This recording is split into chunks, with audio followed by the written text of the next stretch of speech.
And one of the major keys and one of the things that I always tell even the people I love and a client is that I would want a friend who defends me in public, critiques me in private, and doesn't discuss the critiques of me with anyone but me.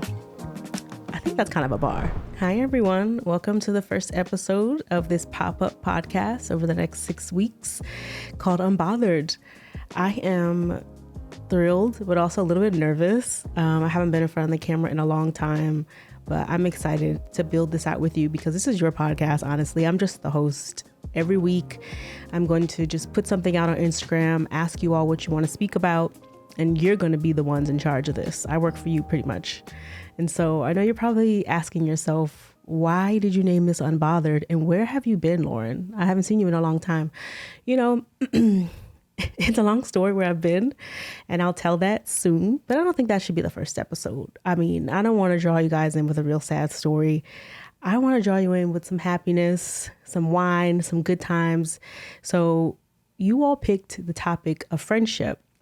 But before we even get into our topic today, I'm going to kind of give you a brief explanation of why I named this podcast Unbothered. The reason I did is honestly because of my friends. So it's fitting that you all wanted to talk about friendship for the first episode, because honestly, you all tell me on a daily basis, Lauren, you're so unbothered. Lauren, you're so unbothered. And so I figured this would be a great title for the podcast, and also something that I would love to share about how I got to that place, because I have not always been that way. But one of the reasons why I don't take being unbothered as a criticism, but I receive it as a compliment, is because you can trigger me once, maybe even 2 times, and then 3 times it's really pushing it. But after the 3-strike rule, I really take it upon myself to get to the root as to why I'm triggered by people or circumstances or things that are going on in my life. And I really make it my life's mission to make sure that this does not control me. Because I know with emotions, they're warning signs. They inform us, but they definitely should not control us.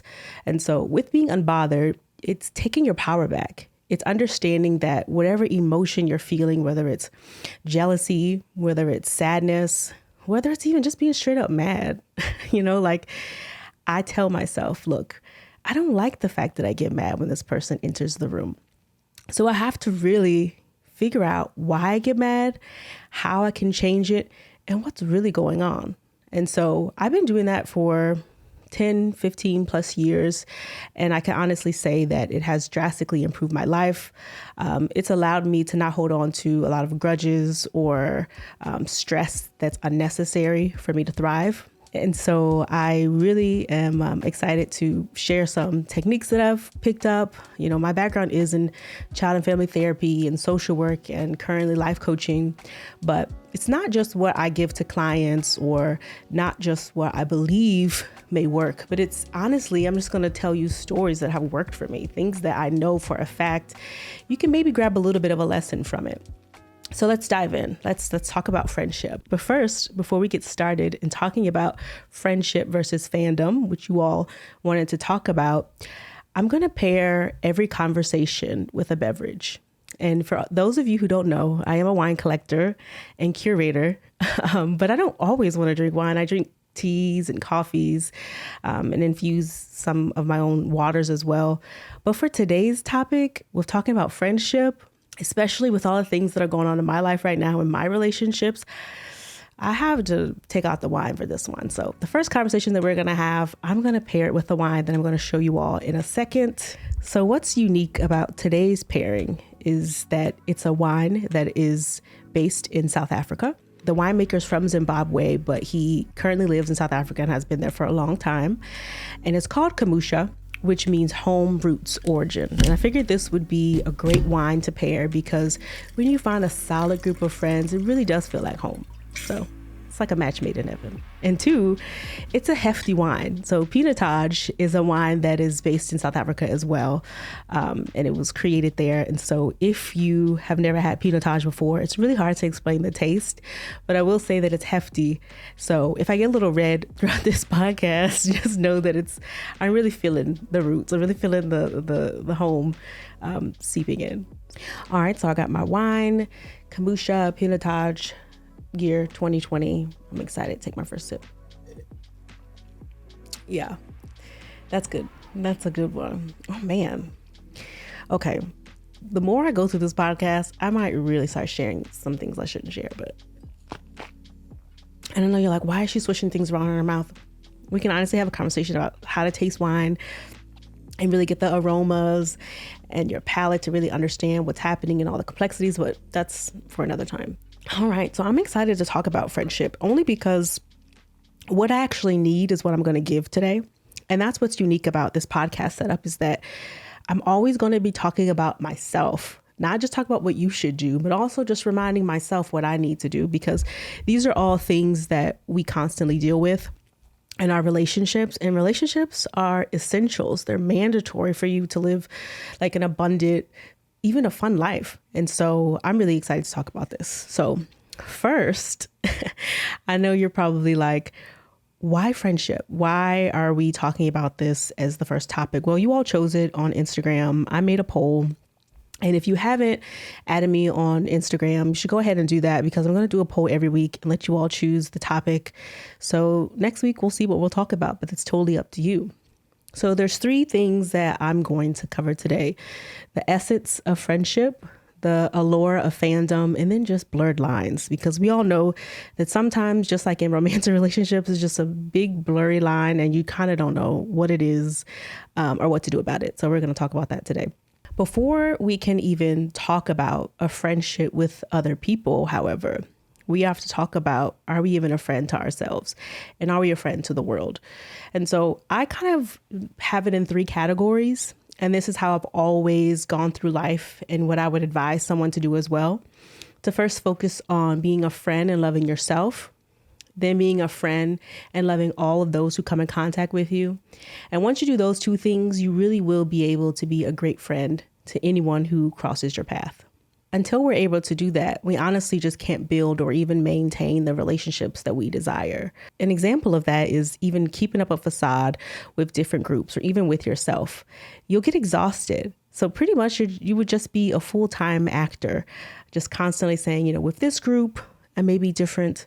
When I'm alone, I identify as this, or I want to do this, or I see the world this way. But until you can be your authentic self with sincerity and honesty, it's going to be really hard. And you're going to find yourself being in relationships that are broken.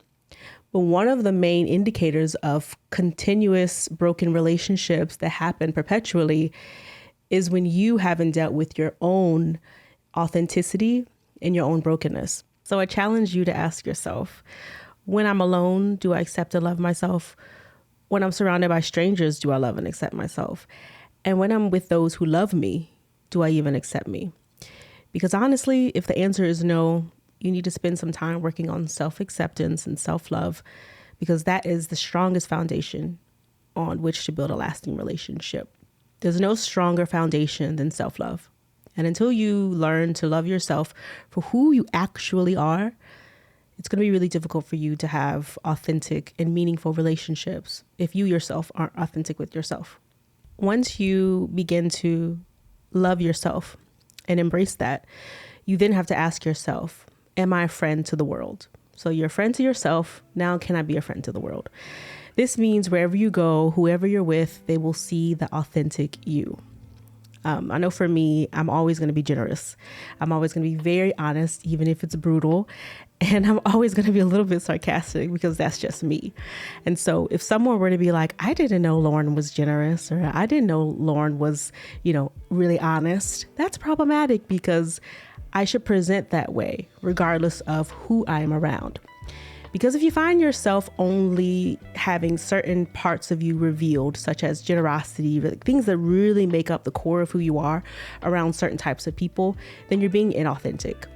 And so you want to make sure that you're being a friend to all people who come in front of you, whether you're in a grocery store, whether you're volunteering at a homeless shelter, whether you're on the job, wherever you are. People should know you by who you actually are, not a facade. So once you love yourself, and once you learn how to love and be a friend to the world, then you're ready to have a real friendship that will last. So those are the foundations that you have to build. It's worked for me, so maybe it'll work for you. All right, so how do you recognize who is a real friend and what does that even mean? Real friends don't come with a script. You could be your authentic self. You could be imperfect. You could be wild. You could be funny. You could be so many different things, so many different emotions, and they'll accept you for who and what you are. And one of the major keys and one of the things that I always tell even the people I love and a client is that I would want a friend who defends me in public, critiques me in private, and doesn't discuss the critiques of me with anyone but me. I think that's kind of a bar. Let me say it again. Defend me in public, critique me in private, and don't discuss the critiques of me with anyone but me. When someone in your life has the courage to approach you and tell you something that's on their heart about you, and they're someone you love and respect and cherish, don't take it too offensively. Criticism is not necessarily a bad thing, critique, especially when it's someone you love. So one thing I always tell myself is a friend will value my input. A fan will always value my output. And an acquaintance is confusing because they do both. So when I say a friend will value your input, I mean, if you come to them honestly and authentically and you have something to say, they won't take it as harsh. They won't take it as, you're trying to come for me, or you're mad at me, or maybe you're being shady, but they really will embrace that input. A fan, they really will love you for what you create, what you put out into the world, whether it may be music, art, business, whatever you do in the world. They're looking for the next thing that you put out so that they can cling to it. And a fan is not a bad thing at all. We'll get to that later, but I really believe that we should be fans of people and people should be fans of us, but you don't want to blur those lines too much.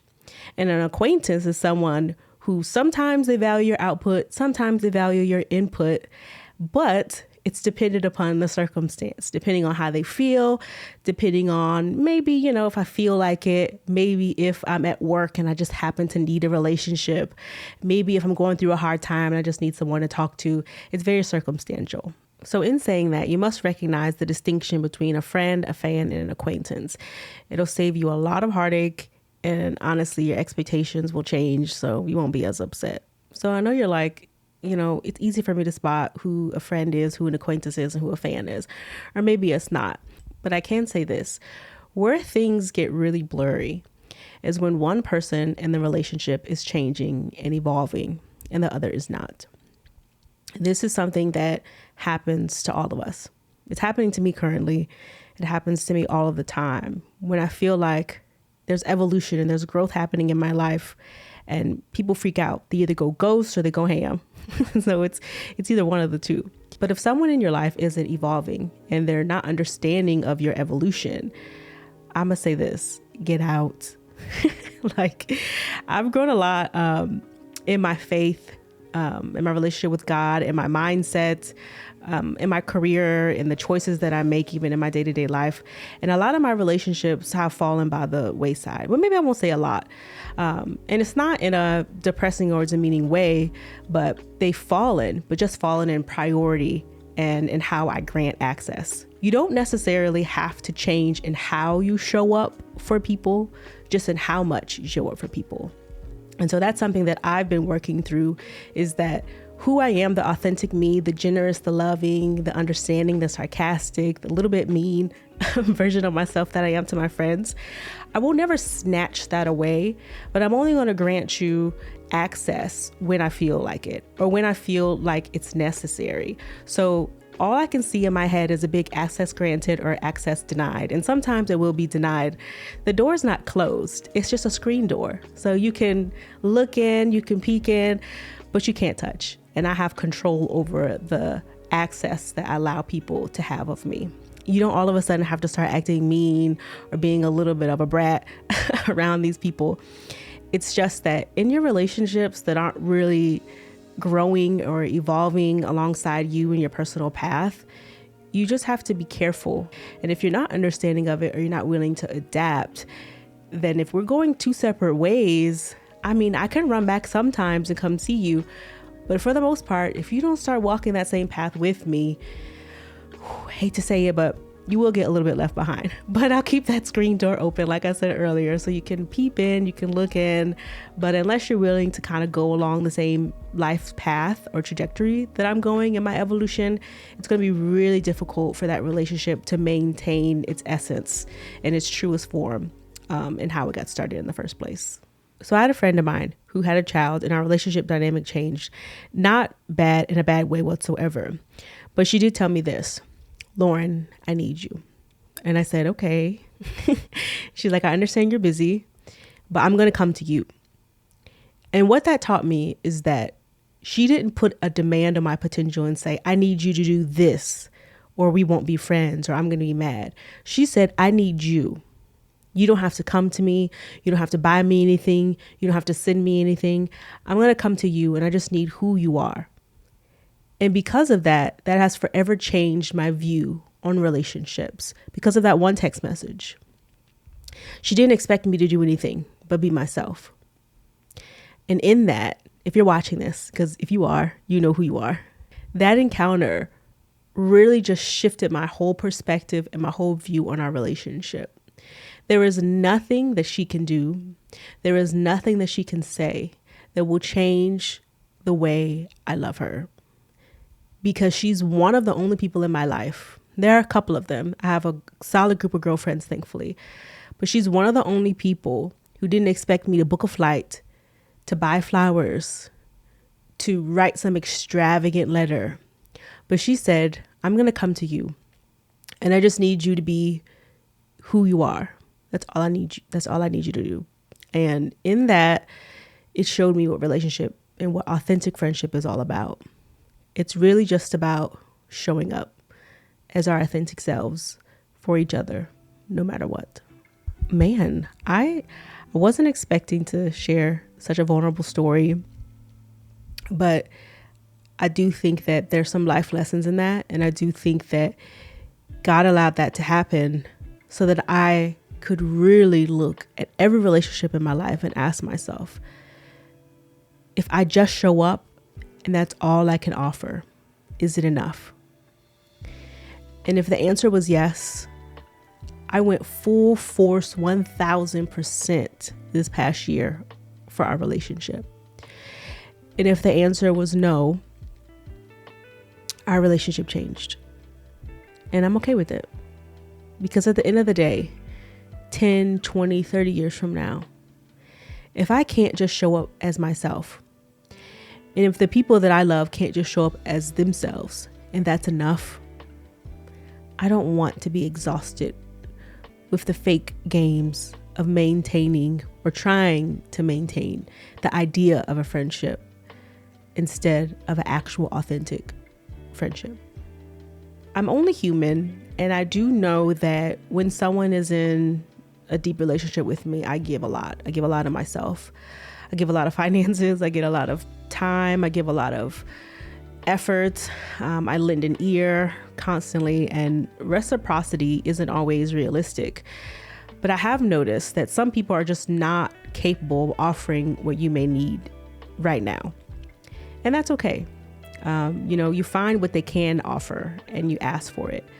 So currently in my life, if I know I can't come to you for guidance or counsel, I don't get mad. I'll come to you for a coffee. I'll come to you for a good happy hour. I'll come to you for so many things that still make my world go round. So essentially, you have to be able to differentiate your fun friends, your come up friends, and the friends who will help you get to the next level. And so for me, if I feel like I can't come to you for all things, it's okay. It's not a deal breaker. But I will make sure that I put that friend in the box where they belong so that I avoid, confusion or being let down.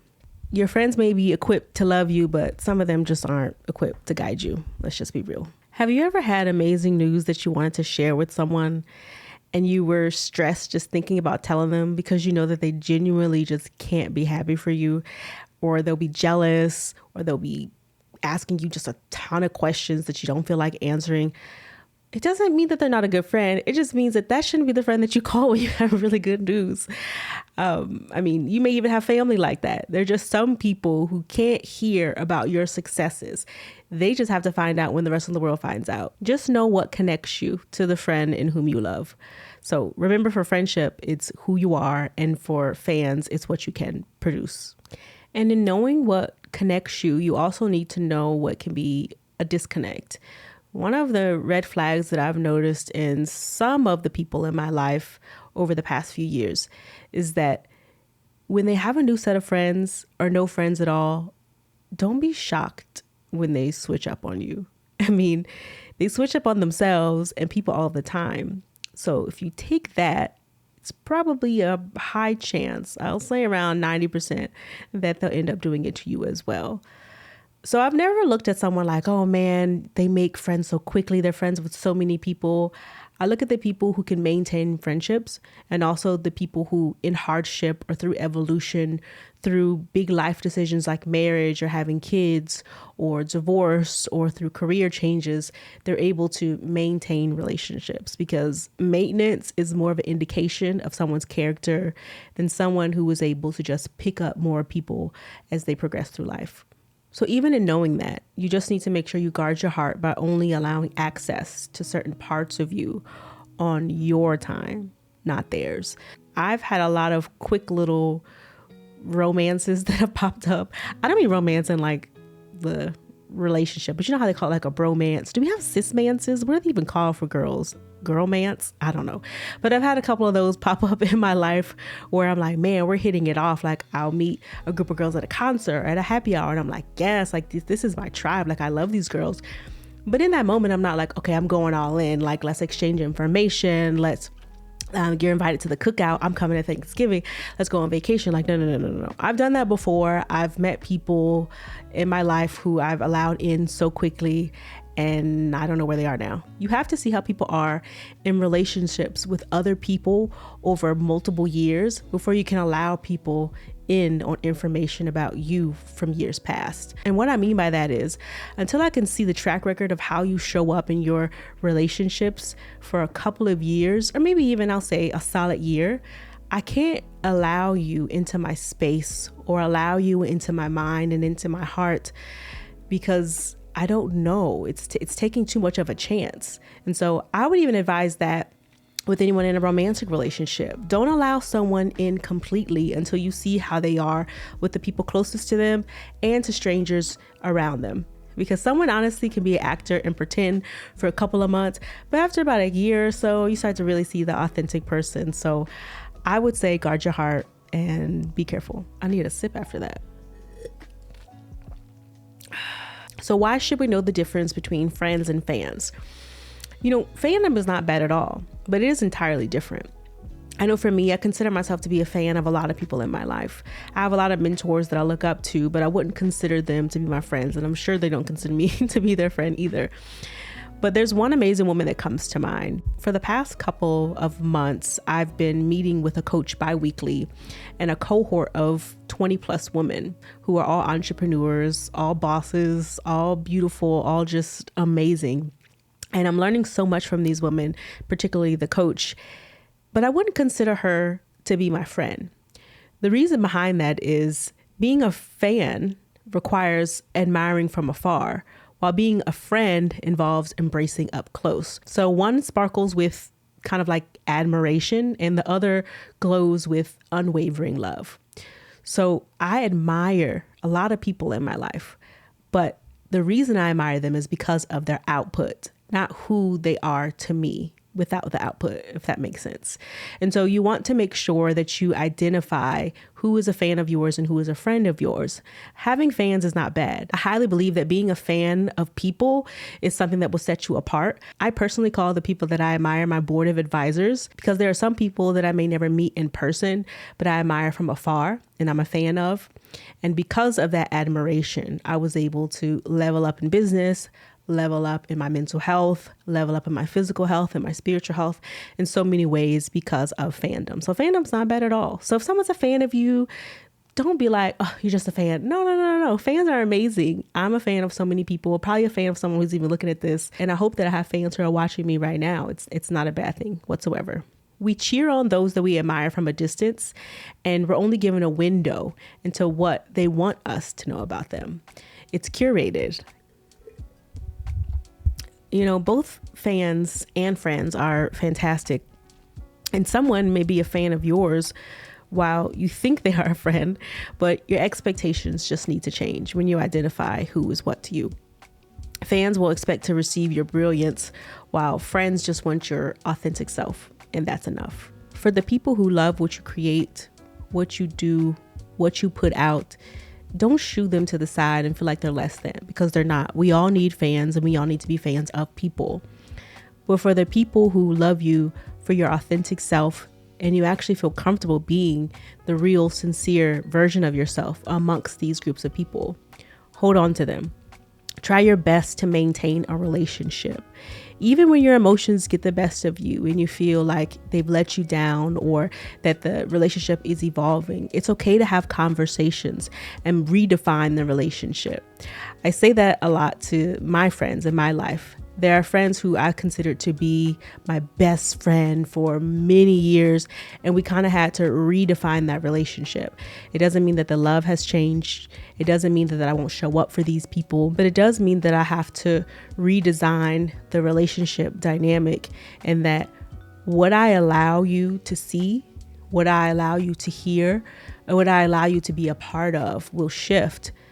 But in regards to my love for you, it will never shift.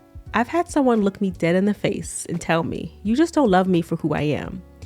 And I'll tell them, I love you for who you are, but I need you to love me for who I'm becoming. So if you take away anything from this conversation, I want you to understand that friendships and relationships are work, but they're worth it. And I highly believe that authentic friendship is a threefold gift. It starts with loving yourself, radiating kindness to the world, and forming a genuine bond with someone that cannot break over stupid stuff. And when those three things come together, it forms such a strong foundation that can't be broken by things that are minuscule, by time, by distance, because it starts with self. It starts with how you show up in general to the world. And then that genuine bond that is formed is based off of who you are and your authentic self. It's not in what I can offer and what I can do. And even in how I show up, it's because of who I am at the core of myself. And when I love who I am, people will love me for who I am. But if you've taken away any sort of life coaching hack from our conversation today, I want you to take away this. When someone you consider to be a friend is unable to show up for you the way you need them to, do not allow them to stop you from showing up for yourself, for the world, and even them. Remember, you don't have to change how you show up, just how much. I loved our chat today. So this is me signing off, and stay unbothered, because I sure will. Love you guys. See you next week. So I just finished recording the first podcast, and I didn't think about this, guys. If you know anything about me, if you've been a happy hour with me, you know I just get really red and really flushed when I drink wine, specifically red wine. And so throughout the podcast, I'm just getting redder and hotter and shinier. So excuse that. I didn't really think that all the way through. Make sure you all follow me on Instagram if you haven't already. I'm going to be posting polls every week on my story so that you can pick the next topic that I'll discuss. Man, this was intense.